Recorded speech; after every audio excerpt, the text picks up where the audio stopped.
야, 청소부 아줌마, 여기 물 좀 닦아. 서울 강남구 그랜드 호텔 대연회장에서 울려 퍼진 날카로운 목소리였습니다. 화려한 샹들리에 아래 50대 중반의 여자들이 복도 구석에서 걸레질을 하던 청소부. 여성을 향해 손가락질을 했죠. 그들의 얼굴에는 오만함이 가득했고 청소부 여성은 고개를 숙인 채 묵묵히 걸레를 들었습니다. 학창 시절에도 찌질했는데 나이 들어서도 청소나 하고 있네. 비웃음 섞인 말들이 쏟아졌고 주변 동창들은 불편한 표정으로 고개를 돌렸습니다. 그러나 아무도 말리지 않았어요. 청소부 여성의 주름진 손이 미세하게 떨렸지만 그녀는 아무 말도 하지 않았죠. 도대체 왜 그녀는 동창회가 열리는 이곳에서 청소부로 일하고 있었을까요? 학창시절 여고 일진들에게 괴롭힘을 당했던 그 여학생이 30년이 지난 지금도 여전히 그들 앞에서 고개를 숙이고 있는 걸까요? 그리고 그녀의 눈빛 깊은 곳에 담긴 차가운 무언가는 무엇이었을까요?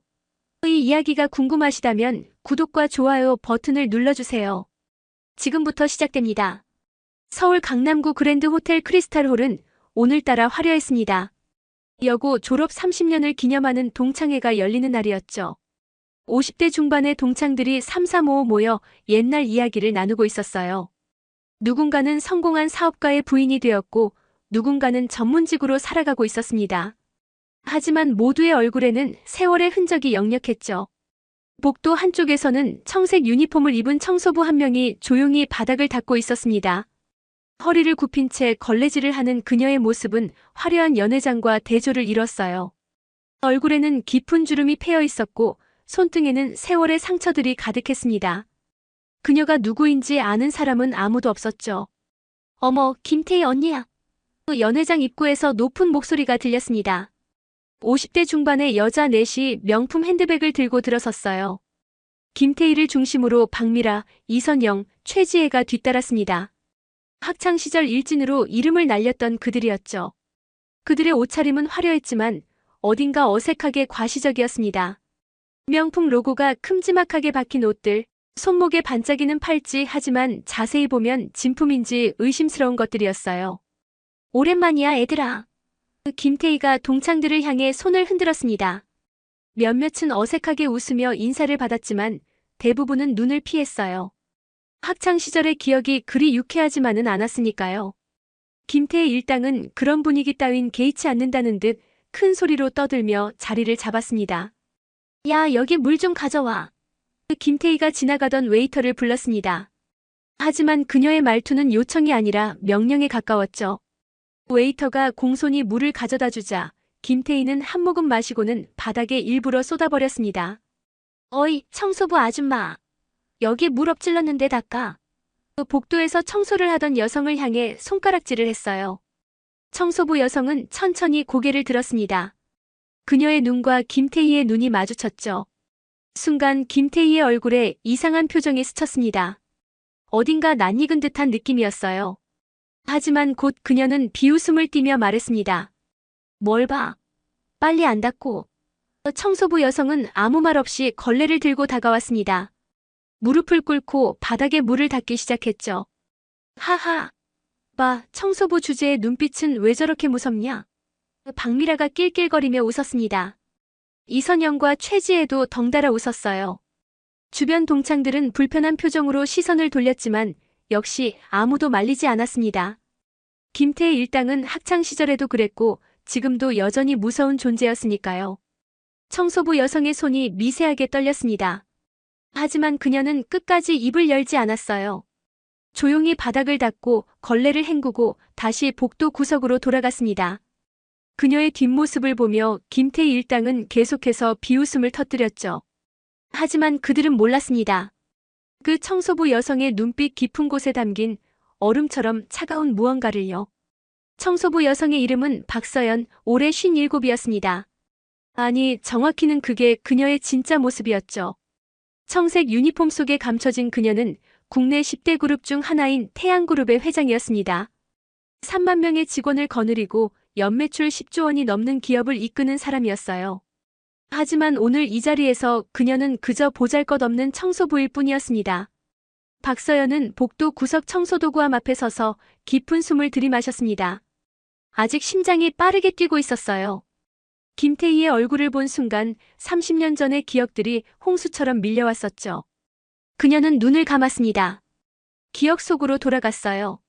서울 강남에 있는 명문여고 1학년 교실이었습니다. 16살의 박서연은 안경을 쓴 조용한 학생이었어요. 아버지는 작은 구멍가게를 운영했고 어머니는 식당에서 설거지를 했습니다.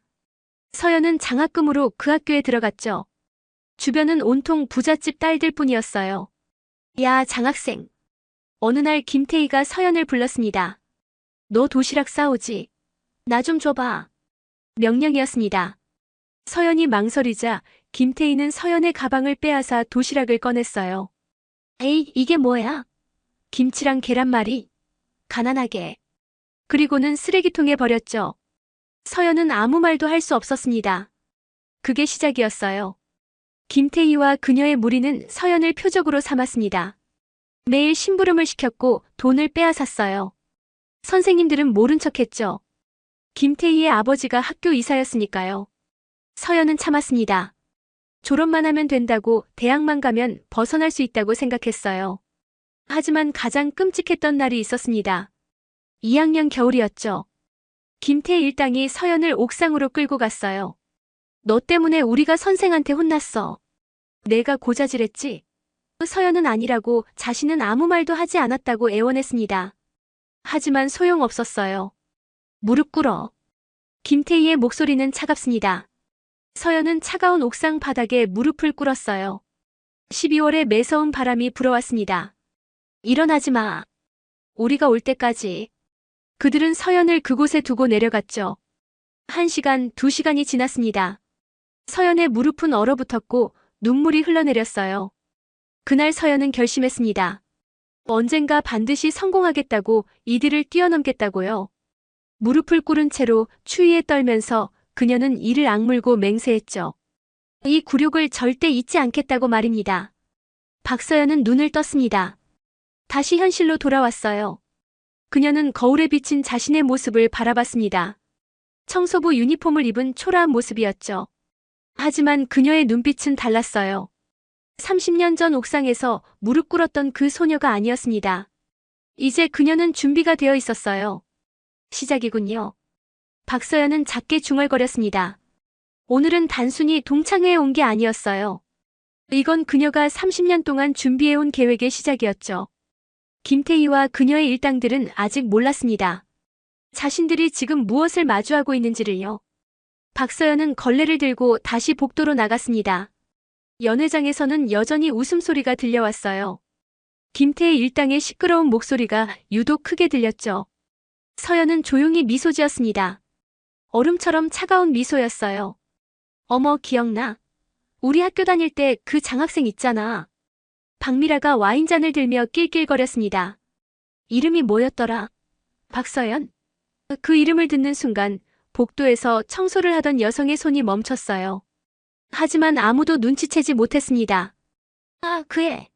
이선영이 손뼉을 쳤습니다. 맨날 구석에서 책만 보던 애. 가난해서 도시락도 제대로 못 사왔잖아. 그녀들의 웃음소리가 연회장에 울려 퍼졌어요. 마치 그게 재미있는 추억인 것처럼 말입니다. 최지혜가 가세했습니다. 언니, 그때 그의 옥상에 무릎 꿇렸던 거 기억나? 겨울에. 그녀의 목소리에는 미안함이라곤 전혀 없었어요. 오히려 자랑스러워하는 듯한 뉘앙스였죠. 우리 진짜 세웠었지? 김태희는 피식 웃었습니다. 그랬지. 근데 그 애 어떻게 됐을까? 아마 시집이나 가서 애나 키우고 있겠지. 그녀는 주변을 둘러보며 말을 이었어요. 우리처럼 성공하진 못했을 거야. 워낙 집안이 가난했으니까. 하지만 진실은 달랐습니다.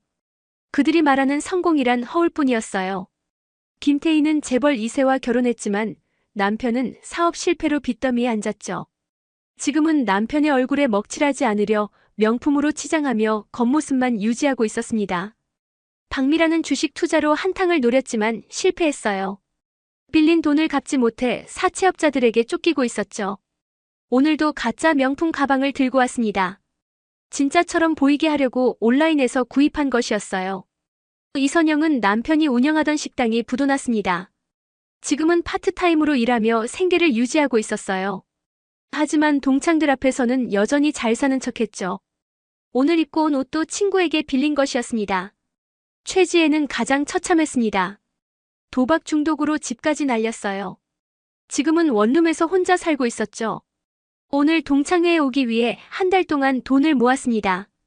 동창들 앞에서만큼은 초라해 보이고 싶지 않았으니까요. 그나저나 오늘 누가 이 동창회 주최한 거야?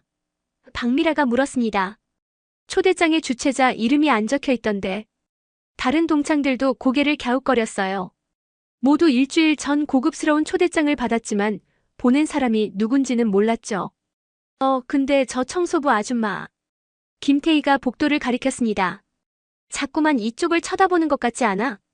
박서연은 재빨리 시선을 돌렸어요. 하지만 김태희는 이미 눈치챘죠. 야, 아줌마. 김태희가 큰 소리로 불렀습니다. 계속 쳐다보는데 뭐야? 우리 아는 사이야? 박서연은 천천히 다가왔습니다. 고개를 숙인 채였죠. 죄송합니다. 청소하다 보니 소음이 들려서요. 박서연의 목소리는 낮고 겸손했습니다. 하지만 그녀의 눈빛만큼은 달랐어요. 김태희를 똑바로 쳐다보고 있었죠. 뭐야, 눈빛 무섭네. 이선영이 불쾌한 표정을 지었습니다. 청소부 주제의 태도가 왜 저래? 최지혜도 거들었어요. 요즘 이런 사람들 교육이 안 되어 있나 봐. 박서연은 아무 말도 하지 않았습니다. 그저 고개를 숙이고 다시 복도로 돌아갔어요. 하지만 그녀의 입꼬리에는 미세한 미소가 걸려 있었습니다. 게임은 이제 막 시작되었으니까요. 연회장 밖 복도에서 박서연은 주머니에서 작은 수첩을 꺼냈습니다. 거기에는 김태희 일당 4명의 이름과 함께 그들의 현재 상황이 세세하게 적혀 있었어요. 빚 액수, 사업 실패 내역, 가족관계까지 모든 것이 조사되어 있었죠. 준비는 끝났어. 박서연은 수첩을 덮으며 중얼거렸습니다. 30년을 기다렸습니다. 이제 그 대가를 치를 시간이었어요. 동창회가 본격적으로 시작되었습니다. 사회를 맡은 동창 한 명이 무대에 올라 마이크를 잡았어요. 안녕하세요, 여러분. 졸업한 지 벌써 30년이네요. 박수 소리가 터져 나왔죠. 오늘 이 자리는 익명의 후원자께서 준비해 주셨습니다. 익명의 후원자. 동창들이 웅성거렸습니다. 대체 누구야? 누군가 물었지만 사회자는 고개를 저었어요. 저도 모릅니다. 다만 우리 반 동창 중 한 분이라고만 들었어요. 김태희 일당은 서로 얼굴을 마주봤습니다.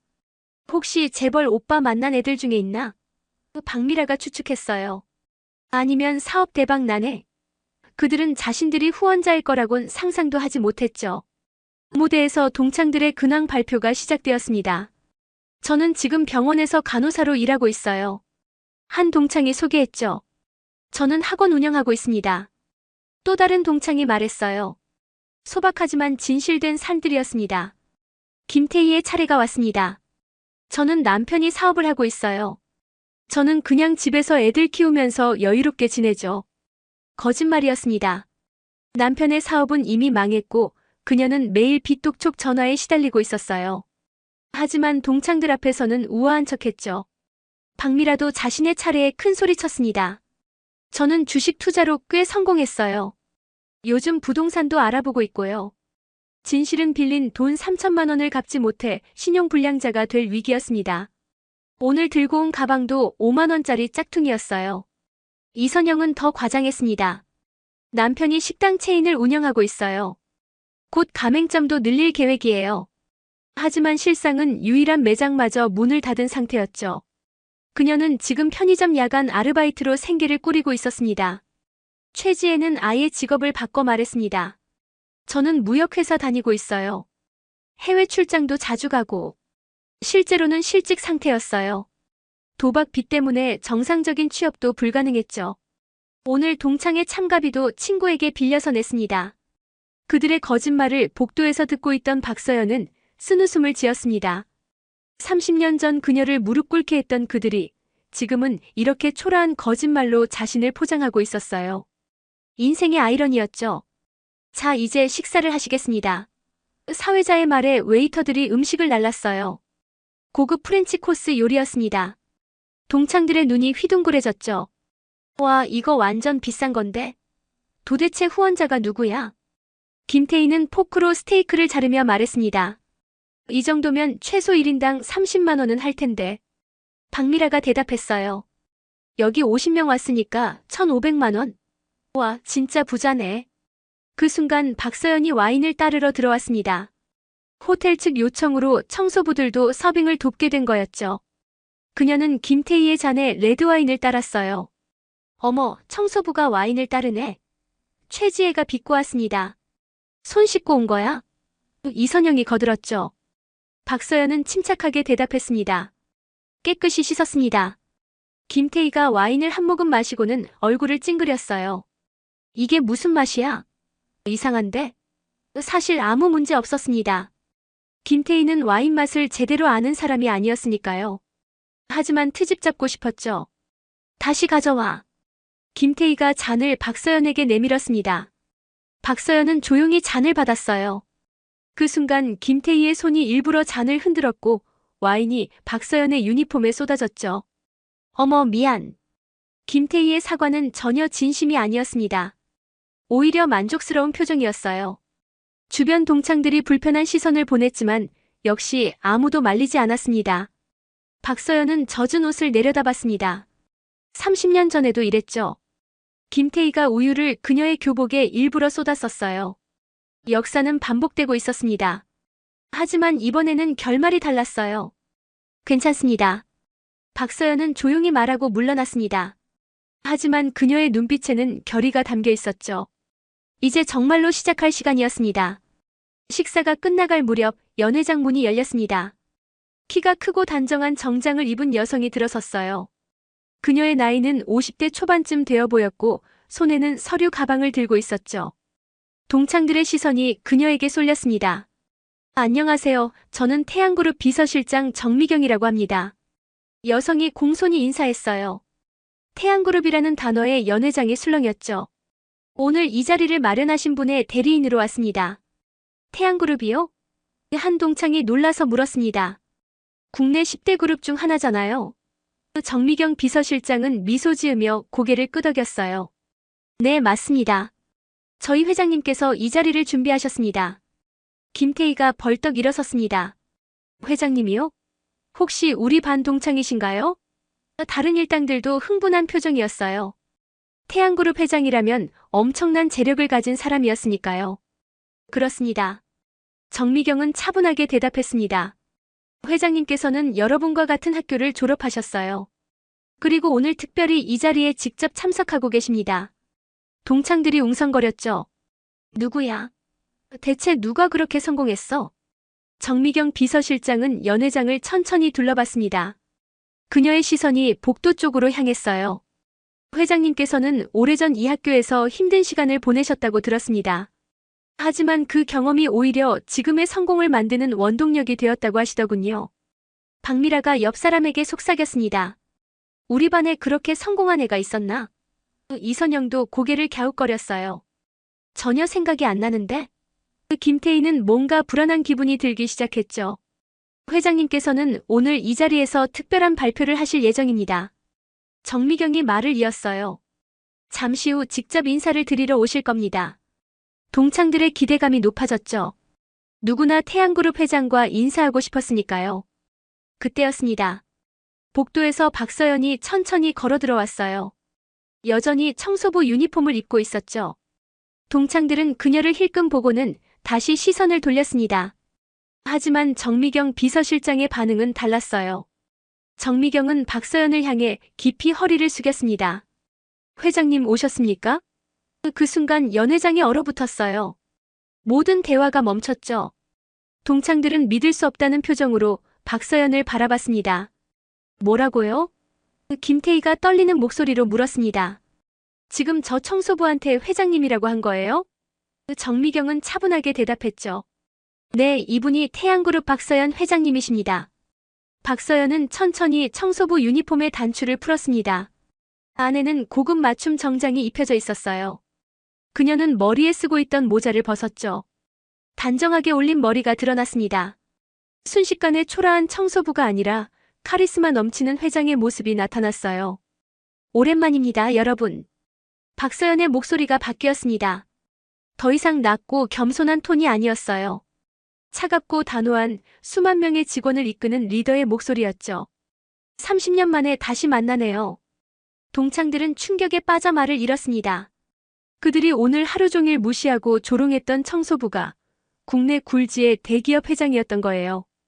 특히 김태희 일당의 얼굴은 새하얗게 질려 있었죠. 그럴 리가. 박미라가 중얼거렸습니다. 저 애가 박서연이라고. 이선영은 입을 다물지 못했어요. 그 가난했던 장학생이. 최지혜는 자리에서 일어서려다 주저앉았죠. 김태희의 손이 떨렸습니다. 오늘 자신이 박서연에게 한 모든 행동들이 주마등처럼 스쳐 지나갔어요. 물을 일부러 쏟아서 닿게 한 것, 청소부 주제라고 비웃은 것, 와인을 옷에 쏟은 것까지. 모든 것이 태양그룹 회장 앞에서 벌어진 일이었습니다. 박서연은 동창들을 천천히 둘러봤습니다. 그녀의 눈빛은 차가웠어요. 오늘 저를 초대한 건 이유가 있습니다. 30년 전 이야기를 나누고 싶어서요. 연회장의 공기가 무거워졌죠. 특히 박서연의 시선이 김태희 일당에게 고정되었습니다. 여러분과는 특별히 할 이야기가 많습니다. 잠깐만요. 김태희가 떨리는 목소리로 외쳤습니다. 이건 오해예요. 우리는 당신이 청소부인 줄 알고. 말끝을 흐렸죠. 변명이 되지 않는다는 걸 스스로도 알았으니까요. 박서연은 냉정하게 대답했습니다. 청소부라면 함부로 대해도 된다는 건가요? 김태희는 입을 다물었어요. 주변 동창들의 시선이 따가웠죠. 모두가 오늘 김태희 일당이 어떻게 행동했는지 봤으니까요. 정미경 비서실장이 앞으로 나왔습니다. 회장님께서 오늘 이 자리를 준비하신 데에는 특별한 의미가 있습니다. 그녀는 서류 가방에서 봉투 4개를 꺼냈어요. 이것들을 전달하라는 지시를 받았습니다. 봉투에는 김태희, 박미라, 이선영, 최지혜의 이름이 각각 적혀 있었습니다. 정미경은 그들에게 하나씩 건넸죠. 열어보시기 바랍니다. 4사람의 손이 떨렸어요. 불길한 예감이 들었습니다. 김태희가 먼저 봉투를 열었습니다. 안에는 서류 뭉치가 들어 있었어요. 첫 장을 보는 순간 그녀의 얼굴이 창백해졌죠. 이건 그녀의 남편 회사에 대한 채권 압류 통지서였습니다. 태양그룹이 귀하의 남편 회사가 진 빚 30억 원의 채권을 인수했습니다. 박서연이 차분하게 설명했어요. 원래 채권자는 상환기간 연장에 동의했었죠. 하지만 저희가 인수한 이상 즉시 상환을 요구할 겁니다. 김태희는 주저앉았습니다. 30억 원을 당장 갚을 방법이 없었어요. 집도 이미 담보로 잡혀 있었죠. 제발 시간을 좀 주세요. 그녀가 애원했지만 박서연은 고개를 저었습니다. 박미라도 자신의 봉투를 열었어요. 안에는 사채 계약서 사본이 들어 있었습니다. 이건 내가 빌린 돈인데 어떡해. 박서연이 대답했죠. 태양그룹 계열사가 그 사채업체를 인수했습니다. 법정 이자율로 재계산하면 2천만 원 정도가 남네요. 하지만 연체료를 포함하면 박미라의 빚은 순식간에 5천만 원으로 불어났습니다. 합법적인 절차였어요. 그녀는 고개를 숙였죠. 죄송합니다. 정말 죄송해요. 하지만 박서연의 표정은 변하지 않았습니다. 이선영의 봉투에는 건물 임대차 계약서가 들어 있었어요. 이게 뭐죠? 그녀가 어리둥절해하자 정미경이 설명했습니다. 귀하가 현재 거주 중인 건물을 태양그룹이 매입했습니다. 계약갱신은 불가능합니다. 그럼 저는 어디서 살아요? 이선영이 울먹였습니다. 하지만 박서연은 냉담했어요. 30년 전 당신은 제게 똑같이 물었어야 했습니다. 옥상에서 무릎 꿇게 했을 때 저더러 어디 가서 살라고 했죠? 최지혜의 봉투가 가장 두꺼웠습니다. 안에는 도박장 출입 기록, 빚 내역, 그리고 고용 거부 통지서가 들어있었어요. 태양그룹은 협력사들과 정보를 공유합니다. 박서연이 말했죠. 신용불량자는 고용하지 않는다는 원칙이 있어요. 최지혜는 완전히 무너졌습니다. 제발 용서해주세요. 무릎을 꿇고 빌었어요. 하지만 박서연은 그녀를 내려다보며 말했습니다. 30년 전 겨울 당신들이 저를 옥상에 무릎 꿇게 했을 때를 기억하나요?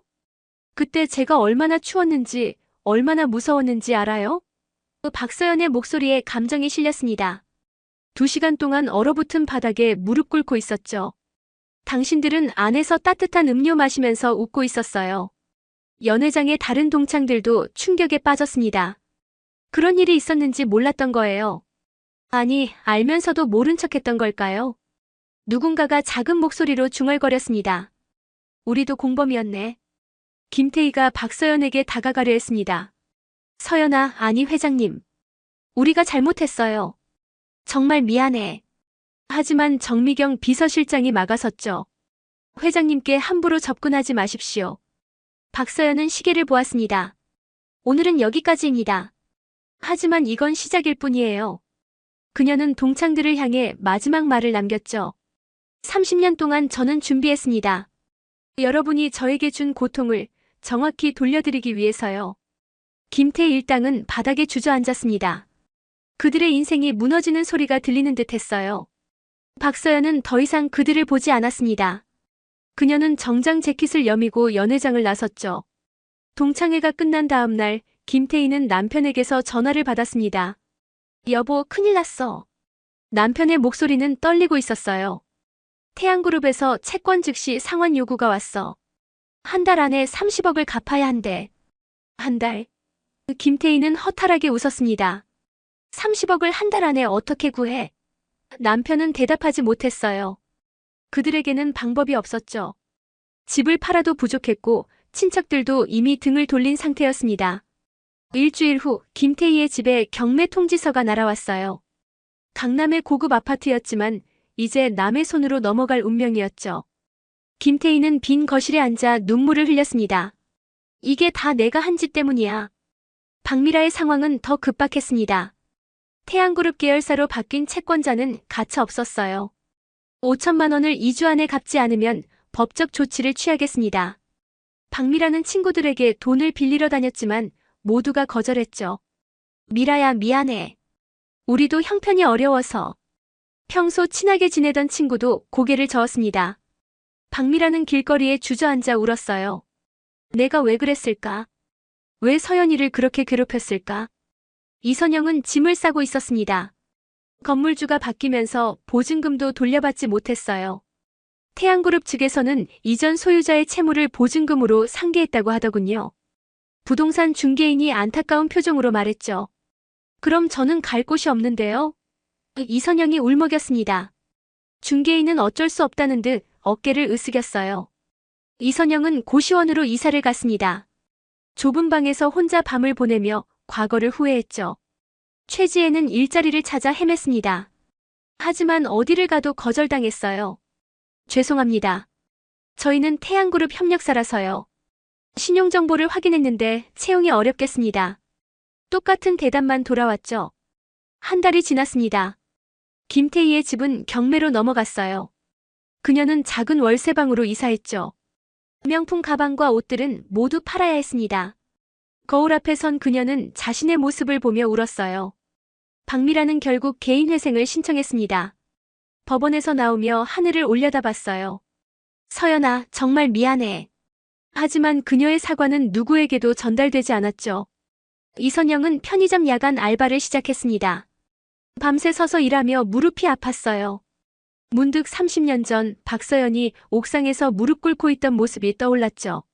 내가 그때 말렸어야 했는데. 최지혜는 노숙자 쉼터에 머물게 되었습니다. 방도 직장도 희망도 없었어요. 쉼터 침대에 누워 천장을 바라보며 생각했죠. 이게 인과응보구나. 그들은 알지 못했습니다. 박서연이 단순히 복수만 한 게 아니라는 것을요. 그녀는 법의 테두리 안에서 정당한 방법으로 그들의 잘못을 바로잡고 있었던 겁니다. 빚은 원래 갚아야 하는 것이고 신용불량자가 취업하기 어려운 건 당연한 일이었죠. 하지만 김태희 일당에게는 가혹한 현실이었습니다. 그들은 30년 전 저지른 일의 대가를 지금 치르고 있었어요. 박서연이 느꼈을 고통을 이제 그들이 똑같이 겪고 있었죠. 어느 날 밤 네 사람은 우연히 같은 길에서 마주쳤습니다. 모두 초라한 모습이었어요.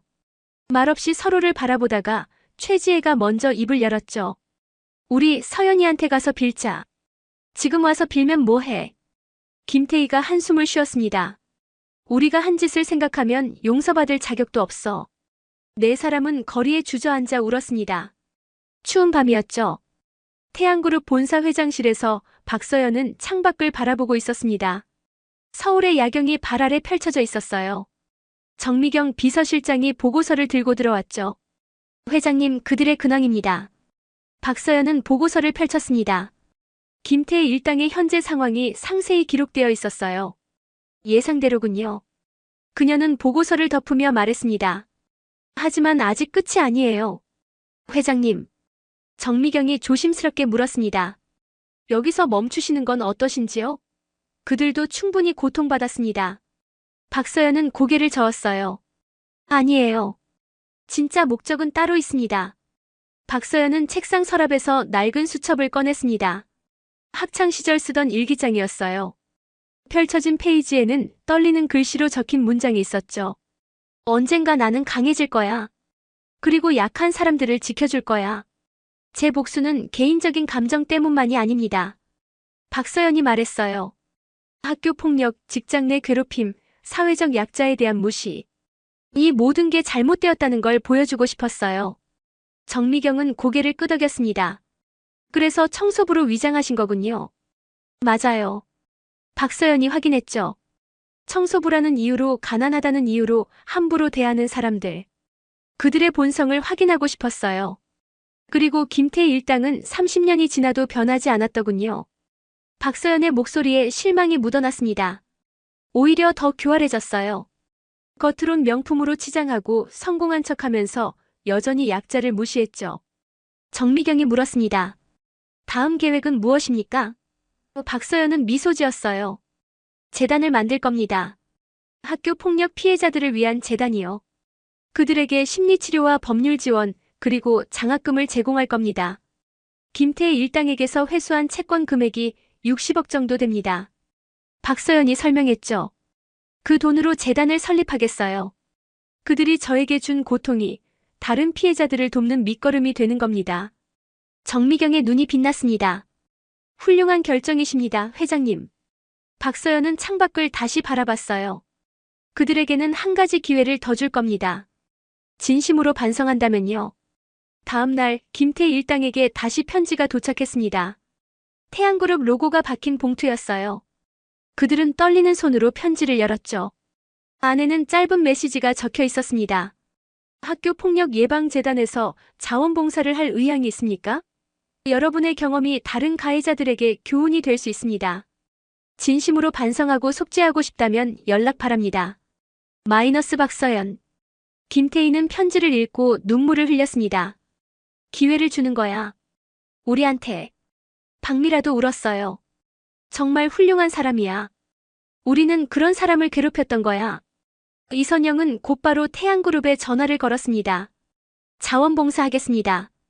제발 기회를 주세요. 최지혜도 무릎을 꿇고 빌었죠. 속죄하고 싶어요. 제가 할 수 있는 건 뭐든지 하겠습니다. 일주일 후 네 사람은 태양그룹 재단 사무실에 출근했습니다. 그들의 일은 학교를 방문해서 자신들의 이야기를 나누는 것이었어요. 얼마나 잘못된 일을 했는지, 그 결과가 어땠는지 솔직하게 말하는 거였죠. 저는 학창시절 친구를 괴롭혔습니다. 김태희가 학생들 앞에서 고백했어요. 그 친구는 아무 잘못도 없었어요. 단지 가난하다는 이유만으로 무시했죠. 그 결과 제 인생도 망가졌습니다. 학생들은 숙연한 표정으로 들었습니다. 여러분, 절대 남을 괴롭히지 마세요. 박미라가 말했죠. 그 고통은 평생 그 사람을 따라다닙니다. 그리고 언젠가 여러분에게도 돌아올 거예요.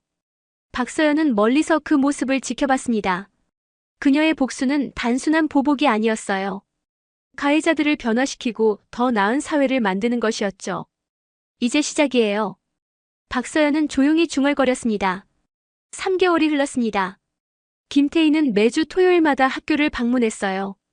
자신의 잘못을 고백하고 학생들에게 학교 폭력의 심각성을 알렸죠. 처음에는 어색했지만 점점 진심이 담기기 시작했습니다. 오늘 한 학생이 저한테 와서 말했어요. 김태희가 재단 회의에서 보고했습니다. 자기도 친구를 괴롭히고 있었는데 제 이야기를 듣고 사과했대요. 그녀의 눈에 눈물이 고였죠. 박미라는 피해자 상담을 맡았습니다. 학교 폭력으로 고통받는 학생들과 1대1로 대화했어요. 언니도 괴롭힘을 당해봤어요? 한 학생이 물었죠. 아니, 나는 가해자였어. 그래서 더 잘 알아. 내가 얼마나 힘든지. 이선영은 학부모 교육을 담당했습니다. 자녀가 남을 괴롭히고 있다면 즉시 멈춰야 합니다. 그녀가 학부모들에게 강조했어요. 방치하면 나중에 더 큰 대가를 치르게 됩니다. 제가 그 증거예요. 최지혜는 가장 힘든 일을 맡았습니다. 가해자 학생들과의 상담이었어요. 넌 왜 친구를 괴롭혔니? 그녀가 물었죠. 학생은 고개를 숙였습니다. 재미있어서요. 최지혜는 자신의 과거를 보는 것 같았어요. 나도 그랬어. 최지혜가 말했습니다. 하지만 그 재미 때문에 내 인생이 망가졌어. 내 미래도 똑같이 될 거야. 지금 멈추지 않으면. 학생의 눈에 눈물이 고였죠. 6개월 후 재단의 성과가 나타나기 시작했습니다. 상담을 받은 학생 중 80%가 행동을 개선했어요. 학부모들의 인식도 바뀌었죠. 박서연 재단 덕분에 우리 아이가 변했어요. 감사 편지가 쏟아졌습니다. 박서연은 첫 번째 장학금 수여식을 열었습니다.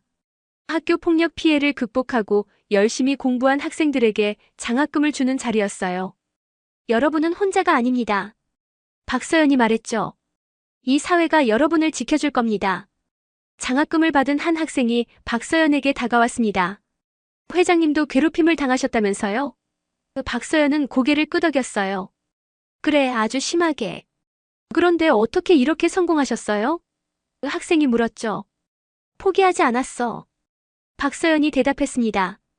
괴롭힘이 내 인생을 정의하게 두지 않았어요. 오히려 그걸 힘으로 바꿨죠. 너도 할 수 있어. 학생은 눈물을 닦으며 고개를 끄덕였습니다. 1년 후 김태희 일당은 완전히 다른 사람들이 되어 있었습니다. 여전히 경제적으로는 어려웠지만 마음만은 평화로웠어요. 지금이 더 행복해. 김태희가 동료들에게 말했죠. 명품 가방 들고 다닐 때보다. 맞아. 박미라가 동의했습니다. 그땐 겉만 번지르르 했지. 속은 텅 비어 있었어.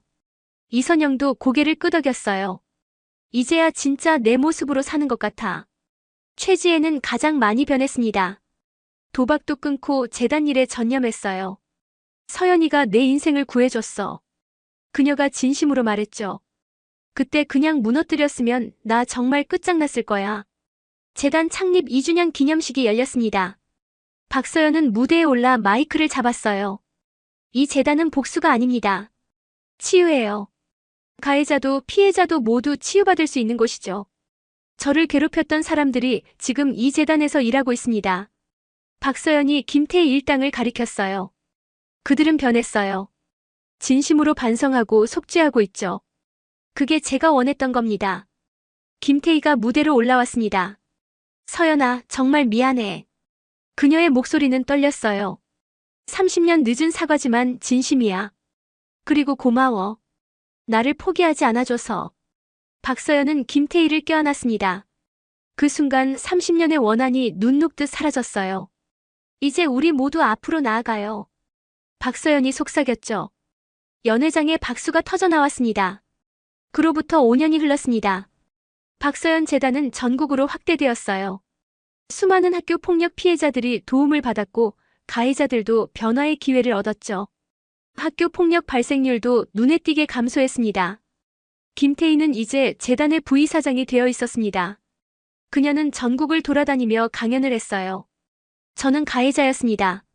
하지만 변할 수 있었죠. 여러분도 할 수 있어요. 그녀의 이야기는 많은 사람들에게 감동을 줬습니다. 박미라는 상담 전문가 자격증을 땄습니다. 이제 그녀는 전문 상담사로 활동하며 피해 학생들을 도왔어요. 내가 준 상처를 치유하는 일이야. 그녀는 보람을 느꼈죠. 이선영은 학부모 교육 프로그램을 체계화했습니다. 그녀가 만든 커리큘럼은 교육부에서도 인정받았어요. 이제 제대로 된 일을 하는 것 같아. 이선영은 자부심을 가졌습니다. 최지혜는 가장 극적인 변화를 이뤘습니다. 사회복지사가 되어 청소년 쉼터에서 일했어요. 내가 바닥까지 떨어져 봤으니까 이 아이들 마음을 알아. 그녀는 진심으로 아이들을 보살폈죠. 어느 가을날 5명은 다시 그랜드 호텔에 모였습니다. 5년 전 그 동창회가 열렸던 바로 그곳이었어요. 하지만 이번에는 청소부도 일진도 없었습니다. 그저 서로를 이해하고 존중하는 동창들이었죠. 기억나? 박서연이 복도를 가리켰습니다. 내가 여기서 청소하고 있었지. 김태희는 고개를 끄덕였어요. 그때 내가 얼마나 끔찍했는지. 지금 생각하면 부끄러워. 하지만 그 일이 없었다면 재단도 없었을 거야. 박서연이 말했죠. 나쁜 일도 좋은 결과를 만들 수 있어. 우리가 그걸 어떻게 바꾸느냐에 달려있는 거지.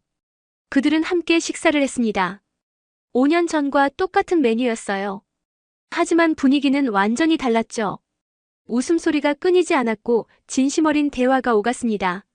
서연아, 정말 고마워. 최지혜가 말했습니다. 너한테 복수만 했으면 우리 인생은 진짜 끝장났을 거야. 근데 기회를 줬잖아. 박서연은 미소 지었어요. 복수는 아무것도 해결하지 못해. 변화만이 답이지. 식사 후 박서연은 모두에게 작은 상자를 나눠줬습니다.